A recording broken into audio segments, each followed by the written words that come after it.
ano ang SES Exams Review Center? Ang SES Exams Review Center ay ang una at nananatiling isa lang na SES Online Review Center sa Pilipinas. Ang opisyal na address namin ay 120 de Lara Street, Barangay Poblasyon, Talisay, Camarines Norte. Ito po ay lehitimong nakarehistro sa Department of Trade and Industry at sa Bureau of Internal Revenue.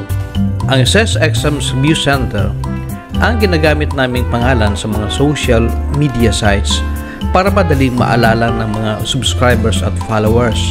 Maliban dito ay meron kaming YouTube channel at WordPress website sa parehong pangalan. Ang website namin ay hosted ng SiteGround at ang domain name namin ay stella@sesreview.net. Kami po ay mapapakinggan ninyo dito sa Spotify Podcasts, sa Apple Podcasts at AmazonMusic.com.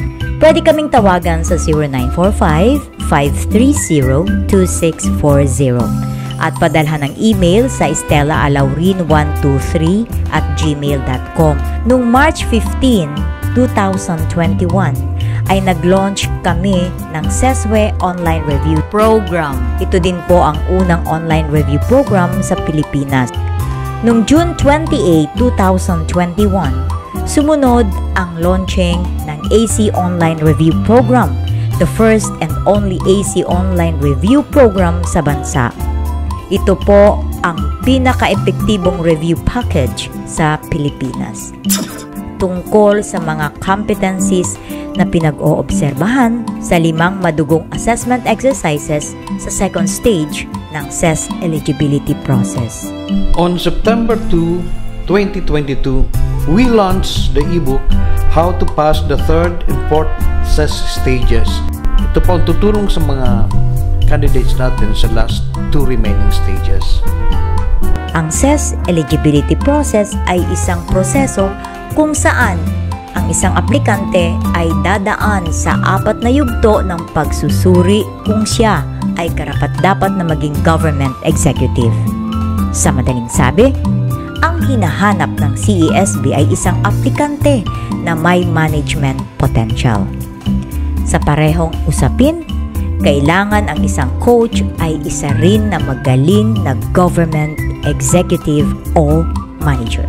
Ako po ay nagtrabaho sa gobyerno ng 3 dekada, supervising and training local officials. Ako din po ay nag-manage ng multi-level na mga managerial positions magmula sa munisipyo, probinsya, hanggang sa rehiyon sa loob ng 2 dekada. Idagdag mo pa dito ang karanasan ko sa pagiging aplikante para maging seso sa loob ng 5 taon. Ako po ay nagkaroon ng seso rank noong January 2011 na ginawad ni Pangulong Benigno C. Aquino. Bago man kami nagtatag nitong review center, ay dumaan kami sa 2 taon ng pag-aaral o research tungkol sa psychometric examinations, especially aptitude tests and assessment centers. Sumunod ay nag-enroll kami sa mga kurso sa paggawa ng mga digital courses at pag-manage ng online business. Pagkatapos nito, ay gumawa kami ng libro at mga online review programs. Marami pa kaming pinagdaanan upang magpaganda ng mabuti para sa pagtatag nitong review center. Ano po ang common design ng online review programs namin? Ang SESWE at AC Online Review Programs namin ay dinisenyo para sa mga nagtatrabaho sa gobyerno o pribadong sektor. Bakit po ganito ang disenyo? Para makapagpili sila ng komportableng panahon na makapag-review. Pwede silang mag-review sa gabi o anumang oras. Sa disenyong ito, sila mismo ang magmamanage ng oras at lugar na pag-aaral. Sa ganitong paraan, ay hindi ka na maghihintay ng propesor, classmates at hindi ka na rin magbebiyahe papuntang review center. Di ba mas simple, komportable, at wais ang disenyong ito? Mga kaseso, hindi ibig sabihin nito ay di ka pwedeng magtanong sa propesor. Pwede po. Sa mga kurso ay may mga comment boxes kung saan pwede ka magtanong. Maliban dyan, pwede rin kayong mag-email sa amin sa stellaalaurin456@gmail.com ng inyong mga katanungan. Ang kagandahan ng written questions ay na-organize ninyo ang inyong mga tanong. Pwede ka rin mag-text or call sa 0945-530-3640. Mga kaseso, ang SESWE Online Review Program ay binubuo ng mga modules on error recognition, reading comprehension, data interpretation, logical reasoning, general information, management concepts and problems, and essay writing.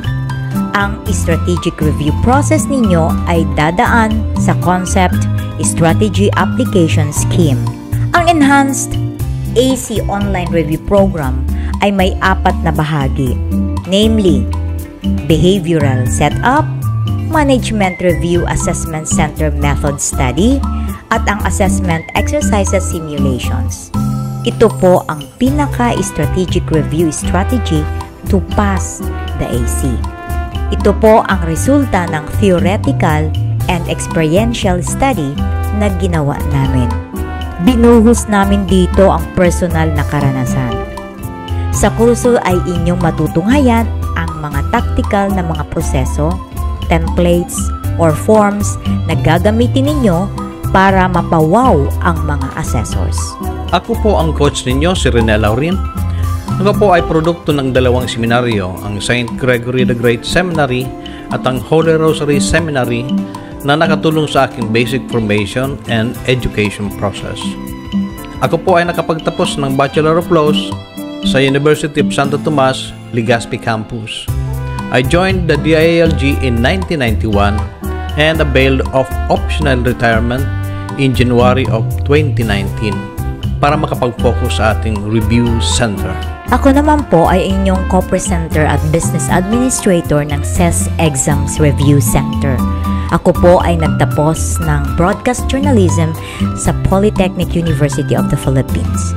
Sumabay na po ako magretiro sa pagtuturo para tulungan ang aking asawa magtatag at magpatakbo ng review center na ito. Magtatanong po kayo, how do we avail of these online review programs? Para sa kumpleto pong kasagutan, maaari pong puntahan ninyo ang aming website, https://sesreview.net. Nandun po ang kumpletong course overview at kung paano magbayad, kasama na po ang mga account details namin sa bangko, sa GCash, Palawan, ML Luwilier, at iba pa. At finally, magtatanong po kayo, ano ang espesyal sa review center na ito? Espesyal po kami. Maliban sa nag-iisa pa lang po kami ng online review center sa Pilipinas, wais po ang sistema namin. Hindi po bara-bara. Legal po siya. We are not a fly-by-night review center. Ibig sabihin ay hindi po kami mga aswang. Totoong tao po kami. Maraming salamat sa inyong pakikinig. We are now signing off and wishing you a beautiful day.